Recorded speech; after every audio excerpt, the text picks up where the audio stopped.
Interview movies okwogera Shalom abantu bajja gamba nina ka horror story kayinza okutiisa abantu nzo kuboyinako abaana abato abalina okwetegeka abaagala okwemba bakisegeere ekiri mu industry. Yeah. Okay, there's one thing I would like to say. Waliwo olunaku zaali ssaawa 9 ez'emisana nali mu ddiiro muwala wange yaliwo. That is the most heartbreaking thing actually.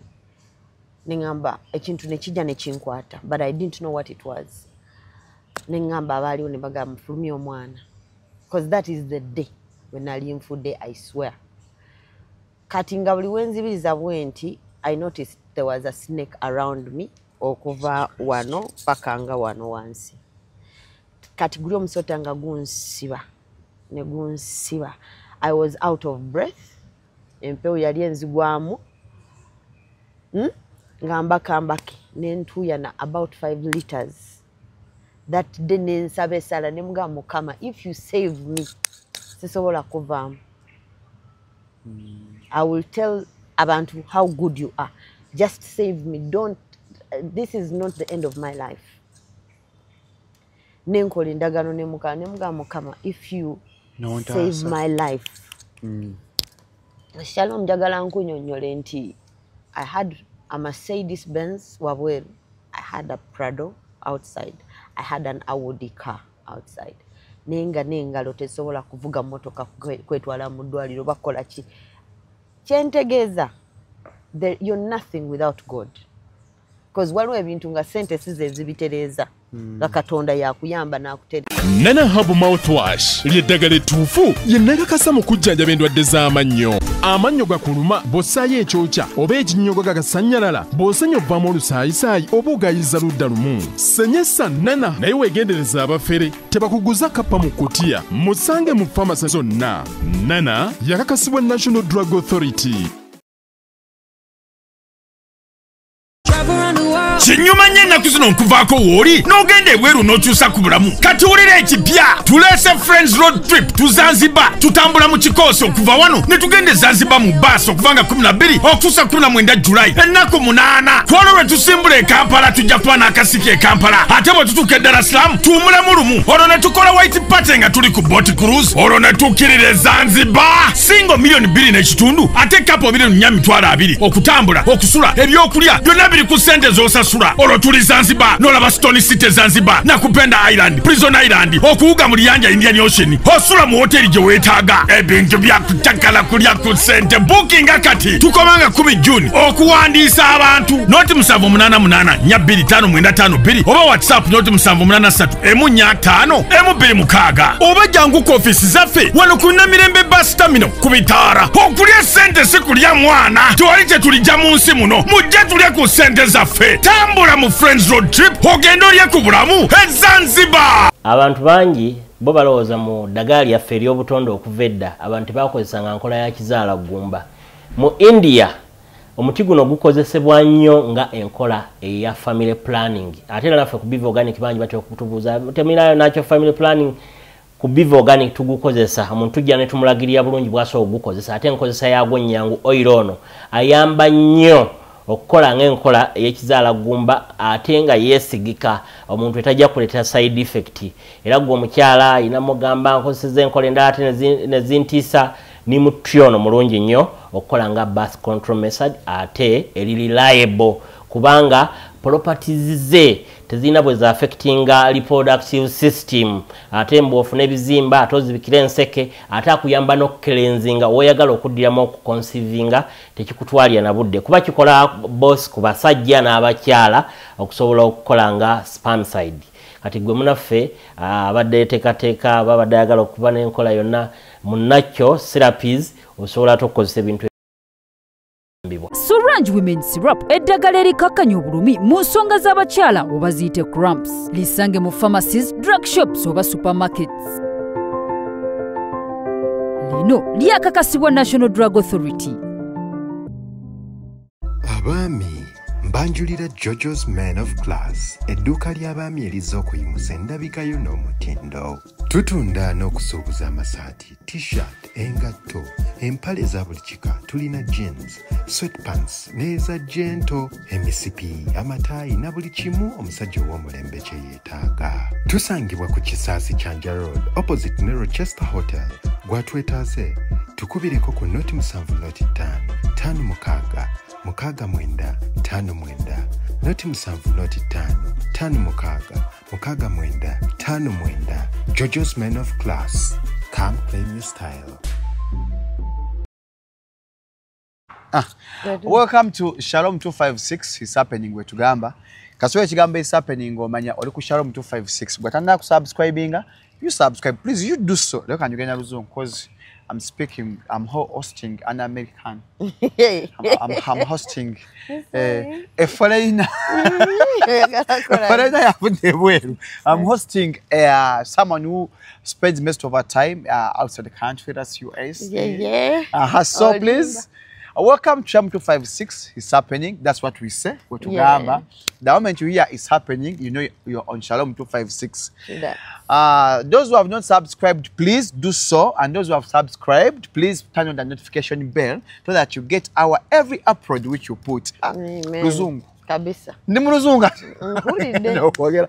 Mbona nze Shalom Hadad Kawes omwanzinga bunyinso wakwisa abasponsa bafe abasoka mpola mpola. Nguli kuzana na Herbal Mouthwash. Ina amanya agaluma agaguba agalimu ebituli bosa ebyo kyo ebinyoga gasanyalala osenya ovamo olusayisayi obogaiza ludda lumu oba owunya akamwa sensa nana Herbal Mouthwash olwansendo dizamunyo toga kwejusa musange mu supermarket ne doctor nazo mu Uganda bango kwesana nabana bawumudde nana muteke waka mwana asenye mwabali enkwachu nabagamba akama kafe nana atukuza amannyo kufa abalya akakola lero I'm blessed siri nakulwanja ulo nalulagu no mwaka mbugwange Ndine beautiful Grace Nachimera. Oh, Angie. How have you been? I'm doing good. You're good. Ochamanya Uganda. Uganda wange. Kwali ngo mu motoka ngolo bwana obuzinango duwetinga bote ngaba nange. Nali mugwanga kweli ono. Mberangamu. Mu Uganda muneno. Mberangamu. Soka yanju yatula ku Shalom 256. Abakabimba abalamusiza nnyo kansubira mukama abakumye bulungi. Big up Shalom. Webale kumpita nera nsanyuse nnyo okubeera wano naawe. Anza asinza okufessa nnyo. Bayaya. Njagala akayimba twawule. Wayimba ki ekituufu. Bw'oba sekisengo okimanyigira weematira obalumye. Sibe bbina lagafako omukama ayakuwa obalumye. Sibe kagenda. Naye gwe kankubuuza ekibuuzo. Obadde okimanyi nti ndi mukyala mulokole? Ndi mulokole nze Shalom. Kati tabasooka obuuza owulira akabuuzo kotandise nako. Nedda njagala yasookera lifayinge kuba akayimba ako twakayimbanga omwana amuta Mahadi Mayinja kati afuuka na musirikale bayira nensi eno omwana atukulemberanga mu maaso kati musirikale ng'ayimba akayimba ako ng'akaagala kyewayimba ekyo nayimba nti bw'oba sekise ng'okimanyi gira weematira obalumye sibe bbina laga ndi mutuufu alambo ndi mutuufu naye sibevako esibevako nalonyo ali akasooka wali eri just yo kamanyi kabeerangamu byalimu ogamba otya Grace ndi bulungi sijja kubuuza Uganda because Uganda is not fine yawo bwetyo Uganda waliwo kyemu eweeru Nedda, actually nze mbeera nnyo mu Uganda. Of course ntambula in and out. Naye nga ndi mukyala muna Uganda nnyo, omukyala Omuganda, Grace Nachimera. Kwe Nachimera abeera Mumbejja. Omumbejja. Okategedde Omumbejja. Kati munnange ebintu bwentyo bwe mbadde mbitwala naye nga mbeera nnyo ndi active. I'm very active in Uganda. Ate nze sina gye ndagasobola kuva Kampala. Eno Uganda yafa. Yasembayo kyogera musijja kuva Kampala. Wiki ezo yakola interview bila nga mugoba mu nyumba. Red Banton. Ngaba mulanga. Nyumba ya mitwala ana ninga zibuze. Zibula. Kampala bwetyo nayo ino okubanga oli steady oli smart oli solid oli smart. Tokuba wamu ino okubanga planning ebintu bingi ng'ogattawo. Twenda bba ku kimumbwa aye nesibe ku kino mpola mpola. Oba ino okubanga ogattawo kubanga omuntu agattawo ya surviving e Kampala. Ngokola bingi nga magezi mwegali. abale ekiddako kabisa gwe Kampala oyitawo. Then no kuyitawo blood. That's very interesting. Wakoma jjo tuwa ku nnyimba? Actually ennyimba mbadde actively in gospel music. Naye nga neera mbadde naye ntutemu sometimes. Nga tokyatuwaayo. Ngadde ntute akadde. Kati recently nga ngenda kufulumya akayimba aka gospel ngenda kakulekera kajja kusanyusa. Aka gospel. Is it because the man you got yali omulokole oba Yesu yakwatako kennyini? Yesu yansanga nganze. Naka grace have called you. Yes. Nansanga nganze. Bambi tekyali nti oba someone inspired me to get born again. No. Ye kennyini Katonda yansanga nganze. Someone would ask out there, why would a beautiful girl like you, talented, what? Noga kandokoke. The thing is, I want to clarify, okulokoka si kibi. Okulokoka tekikufuna nti oba ovuddeko kale okitegeera abamu bagamba nti ate bw'olokoka ovaako biki nofuuka mulokole nze mbeeta bannalwoyo. Omulokole nnalwoyo Assistant Jesus sibeera banywa sigala sibeera na muntu nga si mulokole stars kulina baako praise the Lord up and grateful. Yeah. Kati nze ate ndowooza bwenti eno endowooza yange Katonda yajjirira abantu abatali balokole. Kati bw'obeera nga ate tolina ngeri gy'ogatta na banno onoobuulira otya oba onoowotya example y'obulokole nga gwe toli nga naawe kennyini omutima olaba tegugatta na baki n'abantu banno. Ekitegeeza nze we mbeera mbuulira n'enjiri mbuulira enjiri eri active etya nti tosobola kugamba nsula oba nsaba nnyo naye nga tosobola kuyamba muntu mulala. Okitegeera so it has to be balanced. Ate tuli mu nsi kitegeeza nina okukwatagana naawe nina okukwatagana nange n'omusiraamu nkwatagana naye bwe tutyo. Si byakugira nnyo gamba nze ndi extremist. I'm a born again. I love Jesus. Ate n'abantu mbaagala. Nabo baagala. Kubanga kyawandiikibwa God is love. And those who love God, no love. Okategete. Ako kako naye ng'okagase. Wekyawandiikibwa. Kakati music industry lwewasembayo okubaawo. Twasemba kukola show. Wadde obuze Grace. Mbuze nnyo. One, tokola controversies, tokola mawulire, tobeera mu sikando, toziika twabya nnyimbe. Mbeerayo naye quietly. Mbeerayo quietly. Kati wano mu Uganda okuba tusuubira kati abantu nga mmwe ng'olina obbanga oli mu mawulire. No, I believe kale ndowooza mpabula oba kituufu oba si kituufu. Nze mba njagala nveeyo nga nina ensonga. Ate neme kubeera omanyi kati waliwo n'abantu n'obalaba nga oba they are all over for no reason. Omuntu kyetaaga n'olaba omukyalo oba n'olaba ne waba mukyalawo ng'omukwanyi bw'oba nga wakamukwana najja nnyo ewaka oyinza okugamba naye ono stories weesikamukko kati kyetaaga omuntu n'ojja nga kyetaagisa oba nga waliwo ensonga oba ng'olina ekikuleese kale si kubeera unnecessarily active. So tomala gajja kiba kyetaaga nnyo bwe I would rather be there nenjiye engeri y'okola ki y'okola mu kusente. Industry Uganda kati ogiraba otya compared to the way it was ng'okyali active? I think abaana abalungi bangi, they are very beautiful girls, abayimba abalina nice vocals nabo mwebali.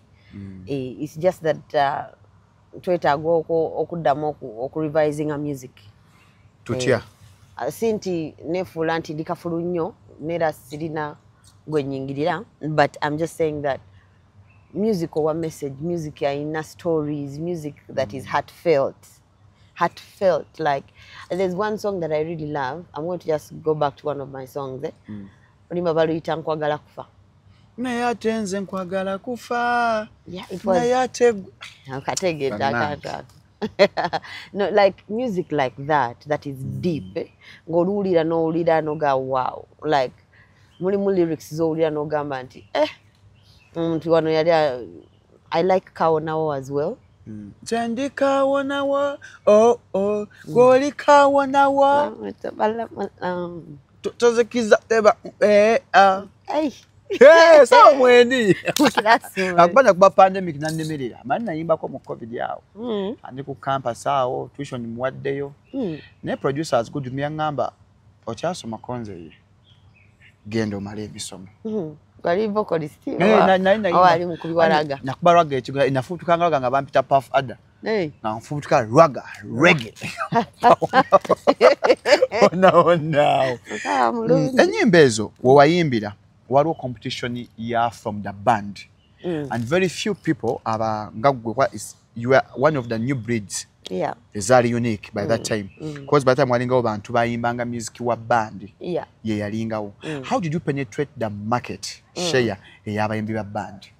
Well, nze ndowooza ekintu ekirungi kisigala kirungi neera kitambula okujjako kale nga waliwo embeera endala ekwegaseeko oba okitegeera kyengezako okutegeeza naye nga ndowooza even now waliwo music gw'owulira n'ayitamu without even many people promoting it nga tewali na gatekeeper asobola lukwata n'agamba lulemesa nti olimba luleme kutambula. So that is always going to happen. So how did I penetrate?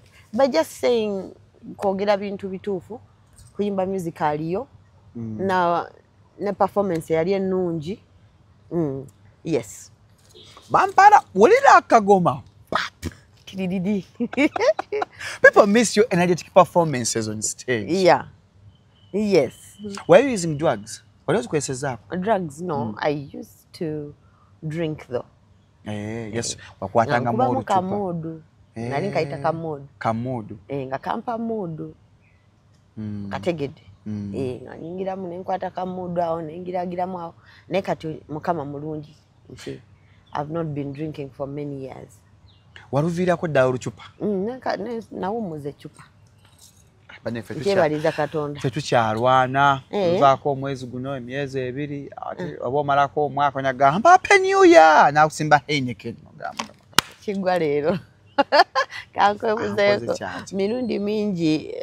I hope this has never happened to you, but it does happen. Noga leero ngumazi.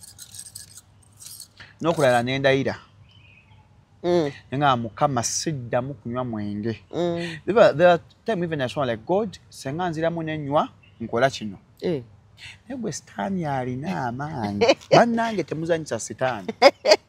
Nali nakamala okulala ne bankubira akasimu. Obwavu bukubuza oliwa. Yangu ebugoloobi. Paka ku Thrones. Ate batunda ya amazzi. Noyingirawo. Kati omwawalo natuuka nga boyi nga nkooyo okunywa. Nenkaaba zinyasula konde wansi kostero ngansula wansi kwebonereza alino bache kyantulako bannange like nali mulokole byaddala nisimanyi kyantulako I used to fear the sin ngantyo kwonona and that's how I was raised so simanyi kyantukako kwanjikawo nako nasooka okola ebibi nakola ebibi when nasooka nakola ebibi first time having those bad things. Okay. I cried. You cried? Nenkaaba, nensula ne wansi. Nga nsoma Psalms 51. Mukama tonjijaako mwoyo wo. Naye kati ennaku zino okumanya sitaani yanzima n'emba z'abapangisa. Tushawulira ekibi. Bannagwa, bannasesetiko, bannairinguka. Bane munsabire kabalye. Ngenda kusisa tujja kuŋŋaana. Simanyi n'abakyala abeegayirizi. Presi natyange ekibi. Naira. Naye kati tulina kyotutyako. Nze n'ekibi tuli tuti. Kati nejoko. Tuli tuti. Ennaku zino nkola interview n'abayimbi ab'enjawulo. Manyi konya tuwanga abawanjawulo mukko. Ndeeta abantu batasuubira mbu mbaleete. Yeah. Naye kati nakola interview ku bantu basatu nga bagamba eddogo liri mu music industry. Era nga waliwo nja ku example ya Abdul Mulasi ne Daudi Mugema. Daudi Mugema yagamba mu bayimbi abasinga okuloga mulimu Mathias Walukagga. For example, yaloga Vincent Segawa. N'avanye mu kuyimba n'asiramuka. Yasiramuka ng'ayagala. Wabula eddogo lyamusukkako ne limusiramula. Bwe wayimbira tewafunamu challenges ezo. Zisinga obungi in the music industry. Abantu abasinga they are threatened by real talent. Neera omwana yenna ayingira music yingira nga oli steady. Olina okuba nga olina Katonda. Or else you might lose your life. oyinza n'okufa. Mu music industry? Yes, they can kill you. I almost lost my life. Ekyo nkyogera ntya Katonda. Nga ndi wansi enterere wano bulungi. Abantu baagala stories n'ez'okumutima. Yes. You had lost your life? Yes. What happened like? I've told my story very many times. Naye ndowooza nsobola okuwaako snippet, right? I can give you a bit of what happened. But it is true. Neero omuntu yenna ayingira music industry. Kino nkiddamu. Nga nkugamba nti oba oli eyo ng'oyagala kuyimba. Ne woba ng'oli good. It doesn't matter if you're actually good. Oyinza n'okuba ng'oli muyimbi mulungi. N'otasobola kuyimba kuyitawo. Oluyimba lwo n'ofulumya oluyimba nga lumu n'otaddamu kuwulikika. Ekyo nakyo gye kiri. Awo nno baba bakuyambye ne bakuggyamu mangu. Naye waliwo okuyimba n'ofuuka threat. When you become a threat, then they will put you down. People have lost their minds. Abamu balaluse, abalala bafudde n'okufa. N'olaba omuntu n'oga oyo omuntu akuba nnyo enjaga, oyo omuntu anywa nnyo omwenge, oyo omuntu n'olaba nga abulirayo. Kumbe ekintu kye baamuteekako kirala. Nkitegeera, eh? But anyway, would you like me to tell you my story? I would love that. They are watching. Yeah. They would love to. Okay, kati for me, those things started nga biringa ebisaaga. At some point, bina we byatandikira. I'll not go back to that point very much. Nengenda kubulira situations ezatuukangawo on the inside, because wabweru abasinga tebakiraba. Because oli celebrity, people see you moving. So at some point natuuka ekiseera ebintu byatandika kufa bufi, meaning emmotoka efa, emirimu oba ogenze kukola, poliisi nejja neggalawo show nga tonnayimba. Obeera okyali awo. Accidents, I got many accidents. Nagwa nnyo ku accidents. Nga you're driving, emmotoka negwamu. Nekusanga ngo, sometimes you're even packed. Omuntu nejja n'akutomera ebintu ebyewuunyisa. Ng'emmotoka yo giparkings? Yes. Oli naveeri n'akutomera? N'akutomera. There's a lot of violence. Abantu oluusi waliwo one time I was packed. Omusajja n'ava gy'avudde n'akasuka eccupa ya club. Neeyita mu mmotoka almost to my head. I don't know the guy. I don't know why he did it. But there's a lot of stuff that started happening. So ebintu ne bitandika okufa, sente nga zifa, ziteeka mu kintu ne zifa, millions and millions of money. Entukaisane nga kati bwe byamala ebyo ebintu okufa. But you keep trying, eh? Because ogamba today there's a loss, tomorrow it's gonna get better. Ebyo ebintu ebyatandika okufa ne nkivaako ekyo ne ntandika okuslowing down. Then my health. Nafunanga ekintu kyansimba wano, but at night nga njugumira, omanyi guno omusujja shivering. Yeah. Nga njugumira bwe gwe bayita omusujja gwa mulalama. Nonkankana. Kwesika n'okankana. Nga sobola kwebaka without painkillers. Awo ng'oli mukumaze okuba ennyimba zonna ezitambula okubya ezihiti awo. Zonna nga nzikubyawo. Tuli mwaka ki awo? I'm not good with years. Naye nga manya nti I had done most of the songs in Nvaawo Naawe, Kaawo Nawo. I've done... Nvaawo Naawe, Tugenda Naawe. I had done... I was there. Nga bw'okiwulira. Then ne ntandika okulwalira ddala. I got sick. I go to the doctor. Doctor namuga kati chichi doctor. Doctor nanga, are you stressed out? Daye waka. You're gonna be fine. Nenzirayo. Interview movies okwogera Shalom abantu bajja gamba nina ka horror story. Kayinza okutiisa abantu. Nzo kuboyinako abaana abato. Abalina okwetegeka abaagala okwemba bakisegeere ekiri mu industry. Yeah. Okay, there's one thing I would like to say. Waliwo olunaku. Zaali ssaawa 9 ez'emisana. Nali mu ddiiro. Muwala wange yaliwo.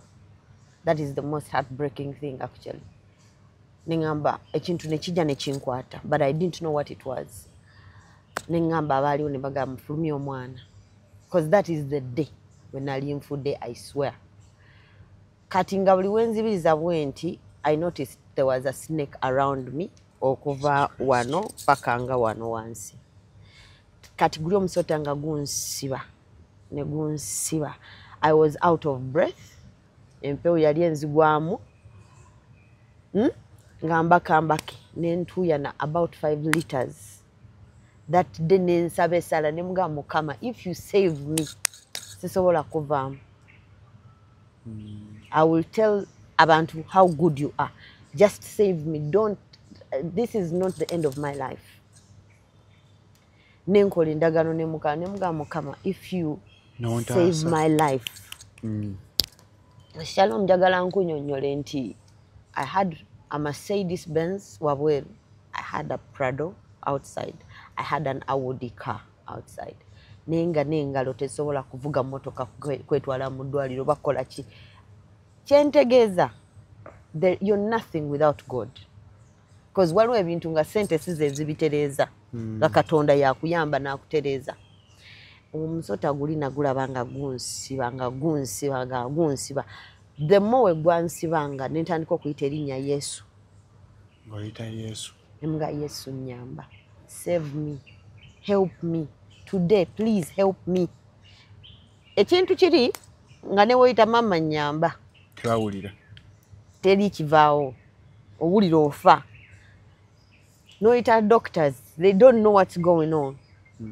Naye erinnya lya Katonda Yesu ye yansevinga nze nkuwulira neera waliwo yambuziza leero ekibuuzo nti Yesu yakwesangiranga gwe oba someone inspired you to get saved. He found me as grace. Ye kennyini. Yes.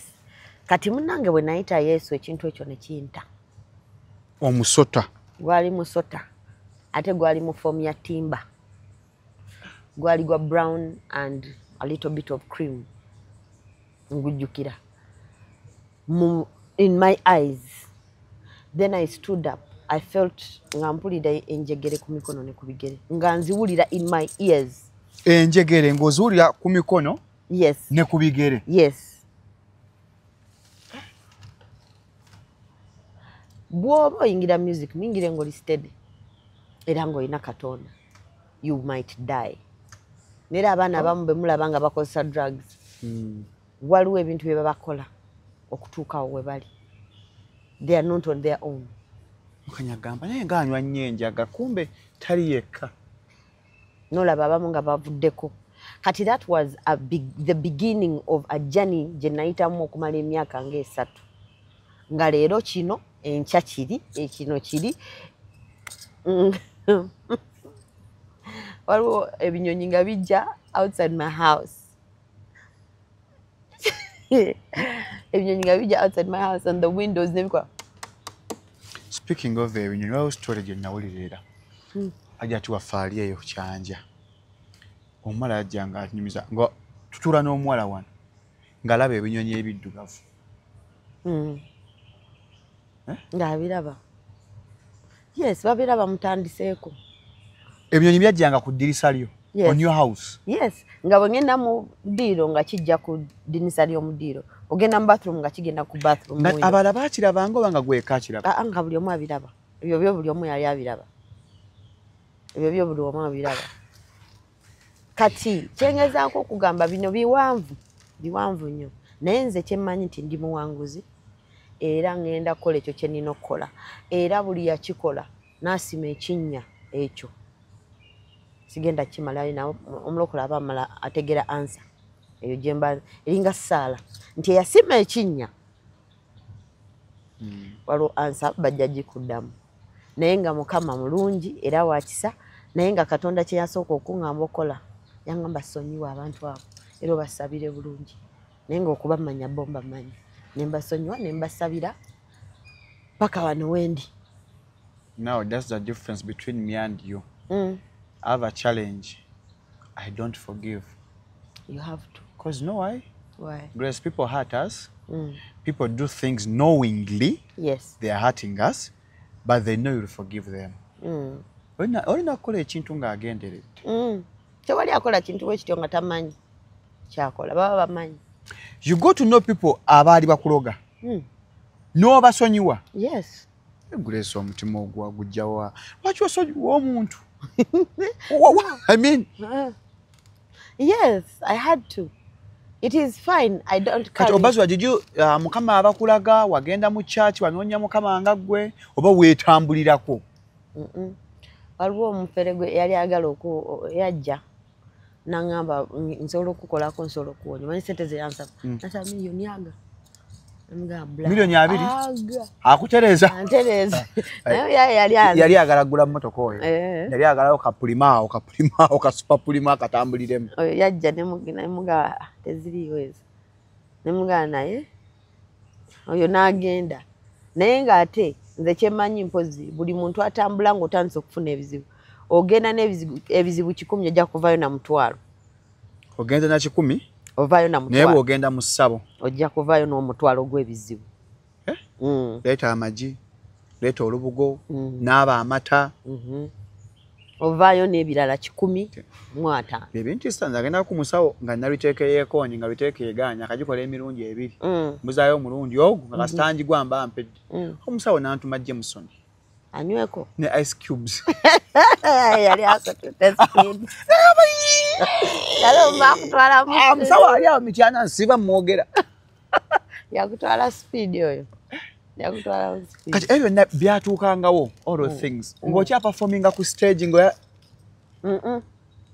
natuka ekiseera nendekera awo I was sick all the time naye nga newengende mba doctor tebalaba kinnuma naye ng'ate oli mulwadde ng'ate ndi mulwadde nga ndi mulwadde nga ngenda kufa si bino nti nalwadde ssenyiga oba nalwadde akasujja no nga ndi mulwadde nga ngenda kufa naye nga tebalaba kikuluma tekyali tekiri visible ne bakebera omusaayi ne bakebera pressure ne bakebera everything because I had the money to check everything okitegeera naye nze ne baza mukama nti cause abantu abasinga mu eyo process oyinza n'okuluzinga ebintu byo byonna bye wakolerera n'otunda kino werwaneko nze nasalawo ne nga mukama oba ontutte nga this is my time I'm game naye ngenda mu ggulu time came ng'olwadde bakebedde bumalwaliro biganye noga mukama if it's your will let it be done akuba akalango kabakama bange mbajjukiza Bivo Organic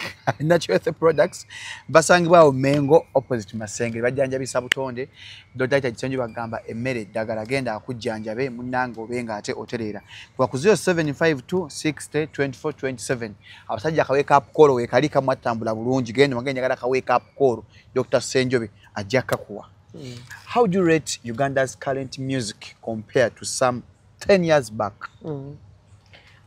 We had beautiful music. Pardon? Twalina omuziki ogwa ddala. Kati tubulamu. Sizalaye. But just truth. Ndoza kyekyo lwaki bakomyawo legends like Kabuye Kisemboga, Sophie Nantongo, Irene Namubiru. There's a reason for that. Sinti kati temuli bakola mwebali abaana bakola.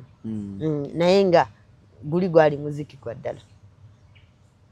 Wakati ogenda okulanga muli kusenya nga bagamba tuleso ate ngo migo baleeta wadda ate sena nejjula waliwo ensonga. What does it communicate? It communicates that that music is timeless tafa okitegedde naye nga ate waliwo oluyimba oyinza okuba nga lwafuma 3 months ago nga tolujjukira kati nyingi neza wiiki 2 emabega oyinza okuba nga kati lwaki ojjukira olw'emyaka 10 kyenva mweyimbira omwana nsanuula kiringa kirwadde kiva mu mutwe ne kikkirira mumeeme ng'akawato kasaba anyigeko naye nina omutwe boyi olaba wembijjukira nange nkutidde byonna nkutidde naye wakuba akagoma olina akagoma batugamba nga yali muganda we yali mu video yeah my big brother big up Juju talidda wakati Juju naye gyali musajja mulokole Yesu yaita family yonna kana bweyerekerayo atwagala ate naawe akwagala Shalom nze kubyandabizza aye katanjagala nnyo akwagala bitya Yesu andekeredde abeeko kyakola Yesu nga twogera ku music last Friday a statement was made nalina MC Cats after party nga tuvudde ano nambuuza ku bibadde nemuga nambuuza naye kankunzaga bwe yambuuza nangamba Serena ejjudde should we think or assume that TikTok etulimba kwayimbi b'ennaku zino ebalimbi ebawanika si bayimbi naye babulamuko bakitegedde kubanga naffe those days twali tubulamu ebintu bingi production videos ezakabi okitegeera so every time there's always room to improve ekyo kyo tukyogere nga bwe kiri naye nga ennaku zino mbulirayo oluyimba naawe lwowulira n'ogamba nti mpozi there's one song that stands out for me of course ez'abalokole ezo gye ziri naye waliwo oluyimba standing out for me olulina that sort of story yali Azawi bamututedda I spoke to her and I told her Azawi that is a beautiful song you're telling a story and it's very nice to hear this story kati abaana basinga ndowooza yamanya nti if I look good I have curves nyumye I have a very nice wig chiwedde no you need to tell a story naye ate n'ekirala ndowooza ebintu byo bikyuse nnyo bwe bityo kati gye emyaka gyaffe neera ndowooza byebyo naye bikyuseemu ebintu bikyukidde ddala ddala kati tebiri nga ebyali true but still I think it's still relevant to do something good wayimbira awo banya abakyala bagamba awo bali mu liigi yaffe awo betwakompitinga nabo abantuuzaako eŋŋoma ne batuuzaako eŋŋoma ne mbawa eŋŋoma ne bankuba eŋŋoma it was Cindy baby Cindy was one of them and I think she's amazing she's done so well akoze bulungi nnyo wakawe there was Juliana Juliana those days was like our angel like you see Juliana and be like yo bro Juliana was amazing she had it all for me like she was that lady you know she was ainengeri gye yalinga yekaringa with so much respect there was Cindy there was Irene Nambiru was amazing and then that's the time Maddox came Maddox Sematimba kyatukola Kampala yabakuwa eŋŋoma namwe ne mukkiriza Maddox was so timeless fena twaddayo ne tugamba now listen to music ng'oddayo n'ogamba now this is music n'oddayo ng'olina okuyiiya ennyo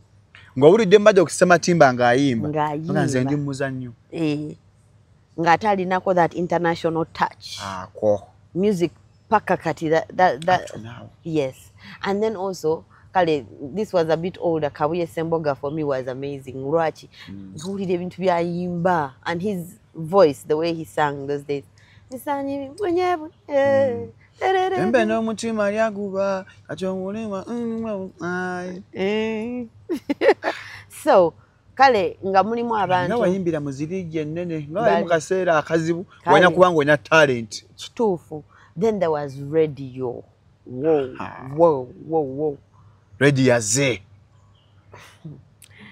ng'ateekako ne muddayo ne Did you have a chance to work with the radio? No, I didn't. You but didn't? I loved him. He was amazing. He was amazing. Yes. I remember an incident. Yeah. Nali ndi mwana muto. Bali bantwala ku ssomero. Batimba edda nga batemba amawulire ku kkubo. Gemba mugenda okugula. Yali New Vision. Nga bakubye omutwe. Grace Nasimera bamuyiridde acid. Was it prior to your show? That was at Twaliku Street Jam. Actually, Kasuku was there when that thing all happened. He's your friend. Mabuzeko. Tiera bira. Mama mwalire embizi. Bize musimbula. Bale mugabe mutumide nnyo. Kuku. Kuku is my very good friend. That day twali wamwao. Yes. So kenda bano Kasuku. Yeah. Maka nnaku nasiba atambula mbu asala mubiri. Ona kakasalawo ekikono omuyamba yakebwerwa akanamukolera. Kabera ka exercise gym. Alikuwa nada agakuddamu akube. Kabera ka gym. Ekyaliwo. Twali awo, I was backstage. Maliriza okuyimba. Gayi yali muyaye najja nayita omulundi ogusooka nanvuma kati wagenze kuleta moto nanvuma yes nanvuma kati nayita ogusooka nadamu nayita ogwokubiri nze nzaddugadde sujja juttereza tunaatera namala nakwata ebintu byali muka dobaka domola nabinjira bwati n'ebintu ebyo byalimu eddagala ebizibu byange ebisinga bwe byatandikira awo. Your problem started omala okuyira ebintu ebyo ebisinga byavaawo naye nga byali bintu nga birimu eddagala. omuvubuka baamukwata waliwo gwe baakwata naye nga tebaakwata oli yakuyiira baakwata omuvubuka. So kati oli ndowooza bwe yalaba nga banjiridde ebintu headline n'esoma bwetyo but it wasn't that. kawa kyamba agamba kajasa alina kivulu kuba I remember mwalina show oba ne Good Life nayo ng'erina on the same date. On the same date. Ne bagamba stunt ya kivulu. No, for me it wasn't because it happened. You were attacked. Yes, it happened. Kati obo mulala yayinza olowooza it's a stunt, those are on their own way of seeing it. Naye kati nze I was attacked, n'omusajja yabinjira yaliwo and it happened. Yes, and at the end of the day event ne tugikola neggwa but it wasn't based on that event. Nere ebizibu bingi nnyo ebyavaamu ekyo ekintu. I remember because ebizibu ebyasinga obuzibu enasinga okufuna bwava mwezi ennaku bwe mbadde nkunnyonnyola. After that there was never after that a day of peace. Kati people can take it the way they want. Kiba kiggwa. Kati bwagamba Yesu senga omponya ngenda kuweereza nkwebalize mu lujjudde nga Dawudi bwe yakola. Kati kwe kudda mu gospel. No, kati omanyi kiringa taatawo ng'akuweeredde. N'otuuka ku graduation ne weebaza neighbor. It can't be. Ekyo kiba kibi. Kati oli bw'abanga yansavinga. I love him with all my heart. I promise you I'll never change the love I have for God. Because he's my guy. Like he's real. God yebade. For me, olabye omukono gwa Mukama ebyaddala. Nera kyendi kyonna. Because of him. Yes. Kyendi kyonna. Sirina kye nsobola gaa nti ndi wa kabindi kino. Katonda yanfudde kyendi. Era mwebaza mugulumiza asaanidde ekitibwa n'amatendo. For that. Kakati tusuubireyo ko Grace Nakimero tuwayo Serena. Yeah, kisoboka. Ateka kisoboka gwanyo kikoona muko. Tujano ku Serena jamu akwataawo nga tuzze kulaba that electrifying performance. True. The voice, the energy. Because people do make that. Toyimba mbivulu. Wabigobera ddala. Si kubigoba. But oluusi ogenda n'olaba nga kyetaaga okuba ekyovulu nga kyekyo. Kuba nange kale sinti ki newe ekitiibwa basagala kubeera nnyo all over the place. Naye nga for example recently mbadde ndaba abaana nga bansaba nnyo concert. Yes, nera I'm here to tell them that I'm working on it and it is coming. Twagala gante twagala yo concert. Twagala Serena. Twagala Serena. Serena ekikola. Serena tuwe akantu awo. Tukole the journey of Grace Nakimero, right? It's definitely happening. It's an amazing one. Yes. The true journey of Grace Nakimero. Nkulaba okola charity. Kati zosiiba okola. Tell me about it, like.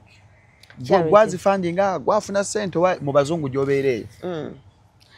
Ekituufu kiri nti first of all God is our sponsor. Ye God nambe Jehovah Jireh. Yes. N'abalala n'atugattako abantu abalala ba destiny helpers abatuyambye okuyimirizaawo ekintu kino. Naye nga me and my management team Feed the Streets Foundation, you know we have the first soup kitchen in Uganda. First soup kitchen. Soup kitchen? Nga mufumba kisupu?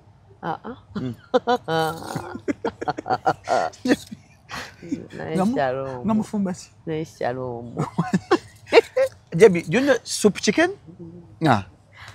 Okay, kale. So what we do is a soup kitchen is a place omuntu wasobola okujja nga talina kyakulya n'afuna ekyokulya. You have it in Uganda? Yeah. Kiri luddawa? Kiri kirekaawo kinawataka. Awo kumpi. Tuyitawo DJ Bio nakulugaana. Kati kangendeko kaawo bankwatemu. Ebintu bitabuka. It's called soup chicken. Yeah. Naye nga kale tugiyita Feed the Streets Foundation. Yes. So soup chicken ky'abazungu. Kabazungu nnyo ndowooza. Soup chicken. Tukaleke. Naye shalom. Our next interview tugamba ku soup chicken. True that. Era ngenda kunoonyako mu wiki 2. Wakati nkugudde mbugwi tobadde wange. Me bayenze no mukisalamu happy. Amina. At least one of the things when Nasaka Katonda kati bibino. Katonda bitwadde tuddeko ne Grace Nachimera. Chamanyi so. Mugudde mbugwi naye nga ngenda mukomyawo 2 weeks. Ngenda mukutunyumye embooza ku soup chicken bichi ebyo akakambo kefunyemu olwale mutavi eno oti bata soup chicken akatege umbadde sikamani tuge kayimba kafa akapya akagoso akayimba akapya bakaita osanyusiza omwoyo wange Yesu osanyusiza omwoyo wange osanyusize meme yange kankuimuse kankuwetendo oli mulungi nnyo akaita onsanyusiza jakale ku YouTube True that to some Grace Nachimera onsanyusiza ate ku TikTok nayo jendi Grace Nachimera live chekingako munange atukakola no ka challenge yama ajja kutaginga opro bafta producer wange Jebby oyo ne kati mwana muto Jebby Grace Nachimera omanyi avera baby mwana miaka mingi ejaffe muto yakamala senior 6 aba muto cyari mwana muto naye nga byebyo Jebby abye kuswa celeb benkutusizaako is your family complaining aren't you doing well Kati mama wajja mugamba nabyo Grace Nachimera mwana wange webalikola amina nyweza mulimu so tuka sukane manye kanyange sponsor anaga mbadde mwerabidde muno mwenjogerera abagende Zanzibar nga 12 pa 10 banye mu booking namwe nanga buli kana ku show 2 mugende Zanzibar mu booking tuga Zanzibar tugenye totaisezi murabenye ku misambwa je Zanzibar jejiri misambwa single 2.5 couple 4.2 kuliko transport accommodation okuyane insurance bagenda ku insuringa akalo booking ngene na mirembe wabba kuli kubitala wa parking bus za Freedom ne Perfect buses obagambe twala mama wange mukwano gwange boss wange ku 0788 42 5952 tugende e Zanzibar friends road trip to Zanzibar sichecho musule bulungi mweraba kama agachu katwala katika kola ka